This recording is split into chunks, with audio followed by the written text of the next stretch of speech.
Hello friends, welcome to शिक्षा education classes. दोस्तों, आज हम कृषि पर आधारित योजनाओं का लेक्चर थर्ड करेंगे और इसमें जो भी आपकी योजनाएं कृषि से संबंधित रह गई थी उनका समावेश किया गया है और भी जो कोई एक योजना इसमें बच जाएगी वो आपके जैसे ही कोई एग्जाम नियर आता है उस दौरान आपको ओवरऑल रिवीजन करवा करके उसमें सम्मिलित कर दी जाएगी। साथ साथ हमें एक राज्य एक स्टेट को उसके साथ साथ सम्मिलित करते जाना है ताकि जो लास्ट लेक्चर में मैंने बोला था कि आजकल आप एग्जाम में देखें तो इस तरीके का प्रश्न आपको मिलता है कि ये योजना कौन सा राज्य चला रहा है या किस राज्य में ये संचालित हो रही है। पहली योजना है मृदा स्वास्थ्य कार्ड योजना। देखिए, मृदा स्वास्थ्य कार्ड योजना एक कृषि से संबंधित योजना है जिसका जो मुख्य उद्देश्य है वो ये है कि आजकल रासायनिक खाद के प्रयोग के कारण मृदा की जो लोच है, मृदा की जो उर्वरकता है वो दिन प्रतिदिन क्या होती जा रही है, कम होती जा रही है। और इस कारण से गवर्नमेंट ने एक यहाँ प्रोग्राम चलाया है कि कोई भी किसान यदि इस योजना से जुड़ता है तो वो अपनी मृदा की जांच करवा सकता है और जांच करवाने के दौरान वो उसमें किस तत्व की कमी पाई जाती है, उसमें नाइट्रोजन की कमी है, उसमें या फास्फोरस की कमी है या उसमें पोटास की कमी है, तो आप उसी तरीके का उर्वरक खाद उसमें प्रयोग करें। क्योंकि यदि हम लोग ऐसे ही जनरल वे में जब खाद का प्रयोग करते हैं तो उसमें जिस चीज की कमी होती है वो भी उपयोग कर दिया जाता है और जिसकी नहीं भी कमी होती है वो भी उपयोग कर दिया जाता है। तो जो मृदा की उर्वरकता शक्ति है, जो उसका लोच है, वो ओवरऑल उसका कम हो जाता है। प्रोडक्शन, उसकी जो उत्पादन क्षमता है दिन प्रतिदिन क्या होती चली जाती है, घटती चली जाती है। तो इस कारण से केंद्र सरकार ये योजना चला रही है। आरंभ इसका हुआ था 19 फरवरी 2015 राजस्थान सूरतगढ़ प्रधानमंत्री नरेंद्र मोदी जी द्वारा इस योजना का शुभारंभ किया गया था। डेट आपको स्पेशली यहां याद रखना है, 19 फरवरी 2015 को स्वस्थ मृदा कार्ड योजना का आरंभ किया गया राजस्थान सूरतगढ़ से। उद्देश्य है इनका प्राकृतिक संसाधनों का संरक्षण करना। देखिए, हमारे प्राकृतिक संसाधन का मतलब यहां होता है जो भी आपके प्रकृति से संबंधित होते हैं, चाहे वो पर्यावरण संरक्षण हो, पेड़ पौधों का संरक्षण हो, मृदा का संरक्षण हो या पहाड़ों पर्वतों का संरक्षण हो, नदियों का संरक्षण हो, तो ये सब आपके प्राकृतिक संरक्षण के अंतर्गत ही आते हैं और उसी के अंतर्गत मृदा भी आती है, खेत खलिहान भी आते हैं। तो ये आपका मतलब जितना ज्यादा खाद आप प्रयोग करेंगे उतना ही वो स्वास्थ्य के लिए हानिकारक होगा, मानव के स्वास्थ्य पर दुष्प्रभाव पड़ेंगे। तो इसको सुधार करने के लिए केंद्र सरकार ने मृदा स्वास्थ्य कार्ड योजना का शुभारंभ किया हुआ है। 3 वर्ष में आप एक बार कार्ड जारी हो जाएगा जिसके आधार पर आप अपने खेत की मृदा को फसल कटने के दौरान, देखिए फसल काटने के दौरान ही पता चलता है, क्योंकि फसल का काम क्या होता है, मान लीजिए धान है, अब उसको धान को क्या क्या चाहिए, कौन कौन से तत्व चाहिए वो खेत से ले लेती है और कौन कौन से धान में बहुत ज्यादा मात्रा में तत्व पाए जाते हैं वो उसके वहीं पर ड्रेनेज हो जाते हैं, वहीं पर मृदा में सम्मिलित हो जाते हैं। तो उस आधार पर फसल कटने के दौरान देखा जाता है कि किस तत्व की कमी है, उसी तरीके के रासायनिक खाद का प्रयोग आप कर सकते हैं। दूसरी योजना है यहाँ पर, ये एक प्रकार की एजेंसी है, भारतीय खाद्य निगम, फूड कॉर्पोरेशन ऑफ इंडिया, भारत की जितने भी खाद्यान्न विभाग हैं इसके लिए ये काम करती है। एफसीआई का जो काम है, एफसीआई का काम है खाद्यान्नों का भंडारण करना, संरक्षण करना, परिवहन करना और किस तरीके के खाद्य प्रयोग होने चाहिए, उसमें कौन सा तत्व कितनी मात्रा में होना चाहिए जो स्वास्थ्य के लिए हानिकारक ना हो, इस प्रकार की जांच करना भी एफसीआई के अंतर्गत आ जाता है। तो 1964 अधिनियम के तहत जो एफसीआई की स्थापना की गई वो 14 जनवरी 1965 को फूड कॉर्पोरेशन ऑफ इंडिया की स्थापना की गई। केंद्र सरकार के लिए इसका क्या काम है, एफसीआई का जो काम है केंद्र सरकार के लिए खाद्य नीति बनाना और उन्हें कार्यान्वित करना, उन्हें लागू करवाना, उन पर बहुत अच्छे से एक्शन लेना, ये पूरा एफसीआई का कार्य होता है। काम क्या है इनका? वही है खरीद करना, भंडारण करना और परिवहन एक जगह से दूसरे जगह। ऐसा नहीं कि पता चला एक जगह बहुत सस्ते दामों में, दूसरी जगह बहुत ज्यादा महंगे में हो गया, तो उसका बैलेंसिंग करना है ना, एक एवरेज प्राइस पे आनी चीजें। तो ये इनका मुख्य कार्य होता है। अगली योजना है यहां पर राष्ट्रीय खाद्य सुरक्षा अधिनियम 2013। देखिए, यदि भारत में हम आत्मनिर्भरता की बात करें तो भारत 1970 के दशक से ही लगभग खाद्यान्न पर आत्मनिर्भर हो गया था। लेकिन आज भी यदि हम देखें तो भारत में फिर भी ओवरऑल ज्यादा से ज्यादा प्रतिशत में लोग कृषि ही कर रहे हैं। ठीक है, भारत एक कृषि प्रधान देश भी है। आरंभ इसका कब हुआ? खाद्य सुरक्षा अधिनियम 10 सितंबर 2013। लेकिन यदि कभी लागू की तिथि इसमें आपसे पूछ ली जाए तो जो लागू की तिथि है 5 जुलाई 2013 से ये प्रभावी माना जाता है। कब से माना जाता है? 5 जुलाई 2013 से ये प्रभावी माना जाता है। लेकिन हमें ये डेट इसकी याद रखनी है कि 10 सितंबर 2013 को ये अधिनियम एस्टेब्लिश हुआ। राष्ट्रीय खाद्य सुरक्षा अधिनियम का जो उद्देश्य था, उद्देश्य उनका ये उद्देश्य था कि जो गरीब तबके के लोग हैं उन्हें बहुत सस्ते दामों में खाद्यान्न को मुहैया करवाना या खाद्यान्न को उपलब्ध कराना, ये इनकी योजना का उद्देश्य है। इसके तहत ये 3 रुपए प्रति किलो चावल, 2 रुपए प्रति किलो गेहूं और 1 रुपए प्रति किलो मोटा अनाज उपलब्ध करवाते हैं। यदि हम अनंत्योदय अन्न योजना जो हमने पढ़ी थी उसकी भी बात करें तो वो भी इसके अंतर्गत आ जाती है, उसका लाभ लेने वाले भी इसके अंतर्गत लाभ ले सकते हैं। ये बात आपको इसमें याद रखना है। गर्भवती महिला के लिए इन्होंने 6000 रुपए मातृत्व लाभ दिया है, जिससे उसका न्यूट्रिशन, जो उसकी पोषण संबंधी समस्याएं हैं, 6000 है तो ना के बराबर है, लेकिन something is better than nothing, कुछ ना होने से तो अच्छा है कि कुछ है। 6000 भी मिलेंगे और 800 रुपए प्रति केजी काजू है, या उसका 1-1 किलो के हिसाब से 1-2 महीने का तो मटेरियल आ ही जाएगा, तो कुछ ना कुछ तो फायदा होगा इससे। तो ये गर्भवती महिला के लिए भी 6000 रुपए मातृत्व लाभ प्रदान करते हैं। इसके बाद है zero hunger program. Zero hunger program यदि आपसे पूछा जाए तो ये पूछा जाएगा इसकी शुरुआत कब हुई थी। जीरो हंगर प्रोग्राम का मतलब है यहां पर कि जिस भी डिस्ट्रिक्ट या जिस भी उसमें ये स्टार्ट किया गया है वहां पर कोई भी व्यक्ति भूखा नहीं है, किसी भी दिन कोई भी व्यक्ति भूखा नहीं है। जीरो हंगर का यही मतलब है। तो ये आपकी गोरखपुर यूपी, कोरापुट ओडिशा, ठाणे महाराष्ट्र, ये 3 जिले हैं जहां से 16 अक्टूबर 2017 जीरो हंगर प्रोग्राम 16 अक्टूबर 2017 गोरखपुर यूपी, कोरापुट ओडिशा, ठाणे महाराष्ट्र, यहां से ये शुरुआत की गई। कार्यक्रम क्या है इनका?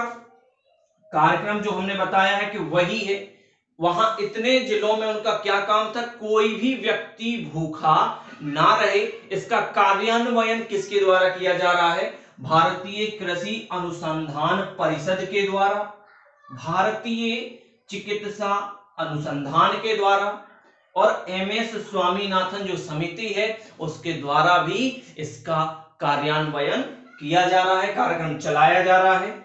इसके बाद है आपकी राष्ट्रीय गोकुल मिशन।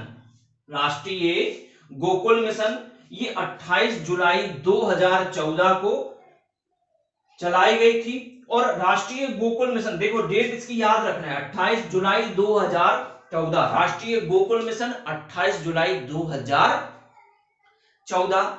गोकुल से ही आपको पता मथुरा का गोकुल याद आ जाता होगा। तो इस योजना का जो मुख्य उद्देश्य है कि जो देशीयकरण है, जो देसी प्रवृत्ति के मवेशी हैं उनको संरक्षण प्रदान करना। ऐसा ना हो कि देसी गायों का या देसी भैंसों का बिल्कुल विलोप ही हो जाए, नस्ल एकदम से परिवर्तन हो रही है। यदि आप टमाटर ही देखें, देखिए यहां पर तो टमाटर का कितना जीन परिवर्तन कर दिया गया है कि अब यदि आपके पास फ्रिज ना भी हो, आप लेकर आए टमाटर 8 दिन, तो कौन पूछता, उनको 15 दिन भी कुछ नहीं होगा, क्योंकि उनकी ऊपर की परत इतनी मोटी कर दी गई है।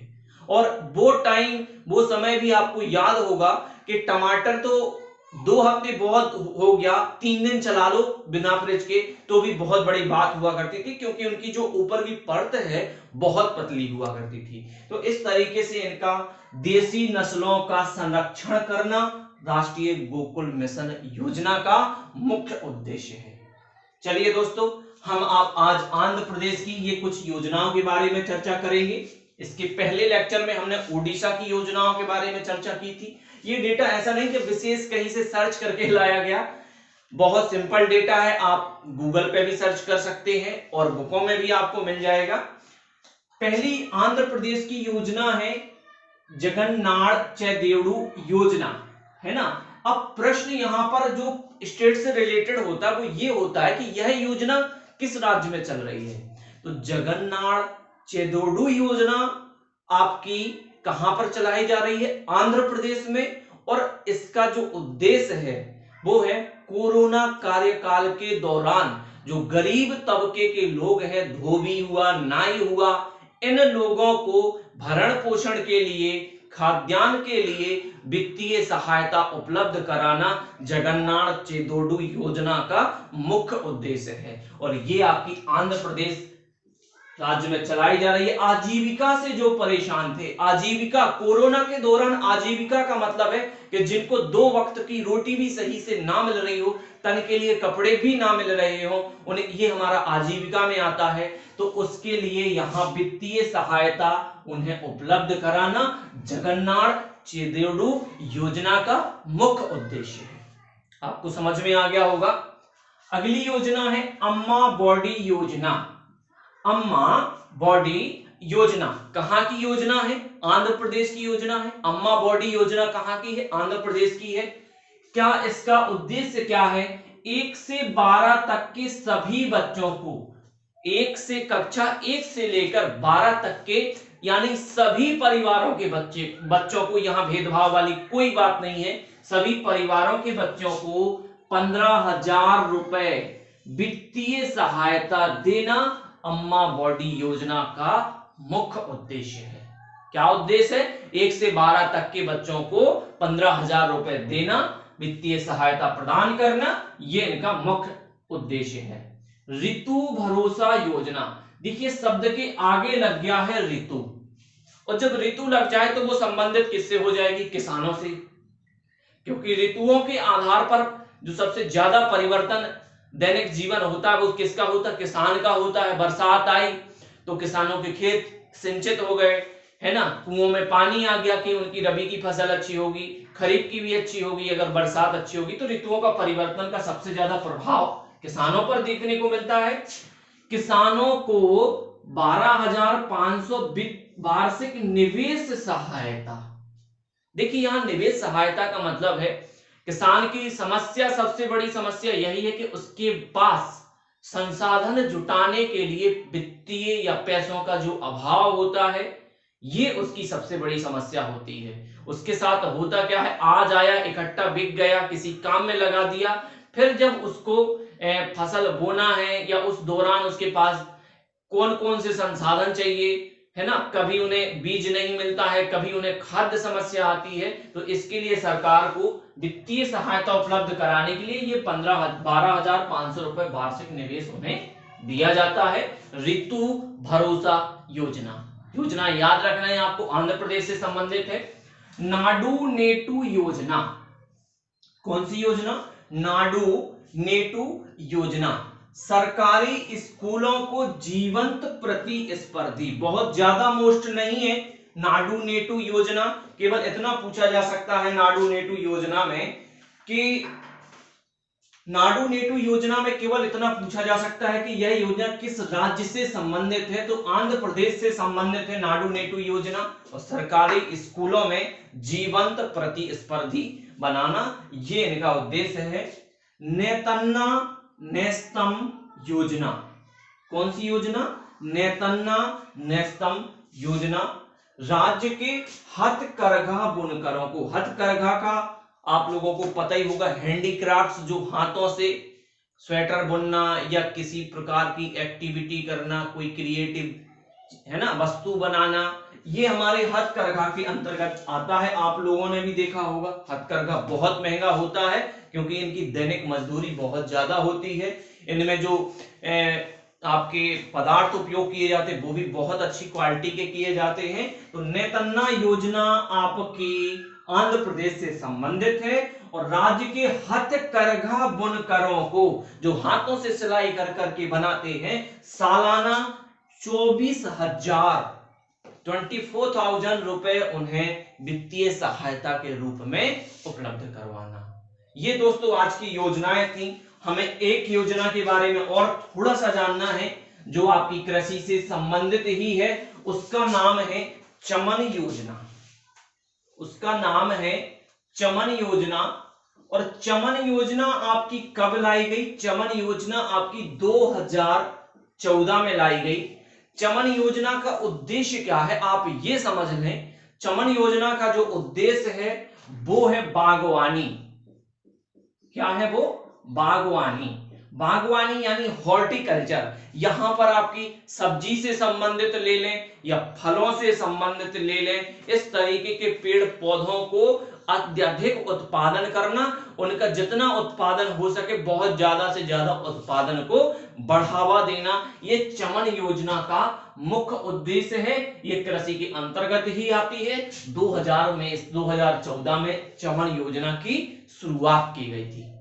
तो ये दोस्तों आपकी कृषि संबंधित योजनाएं आज हम समाप्त करते हैं। एक दो योजनाएं जो भी रह गई हैं वो मैं आपको बाद में जरूर करवा दूंगा और कल से रोजगार संबंधी योजनाएं जो होंगी उस पर चर्चा की जाएगी। एक स्टेट, अभी मैंने इसके पहले उड़ीसा किया, आज आंध्र प्रदेश को जाना। तो धीरे धीरे करके आप हर लेक्चर में बहुत कम समय में जितना ज्यादा डेटा हो सके वो मैं आपको उपलब्ध कराऊंगा। यदि आपको अच्छा लग रहा हो पढ़ना ये योजनाओं को इस तरीके से समझना, तो आप चैनल को सब्सक्राइब कर लें, क्योंकि इसके अलावा भी क्लासेस अपलोड होती हैं। कोऑर्डिनेट ज्योमेट्री अभी आ रही है, कल चल ही रही है। ऑब्जेक्टिव सेशन चल रहा है आपका साइंस का, शिवम अवस्थी और एमपीजी के मैं खुद ही पढ़ाता हूं। तो ये भी आपको लेक्चर प्रोवाइड, वर्ग 3 के आपकी शिक्षण शास्त्र का भी ऑब्जेक्टिव सेशन कल से अपलोड होने लगेगा। तो बहुत क्लासें अपलोड होती हैं, आप जितना ज्यादा हो सके इसका एडवांटेज लें, अपने दोस्तों को भी दें। चलिए दोस्तों, मिलते हैं अगले लेक्चर में।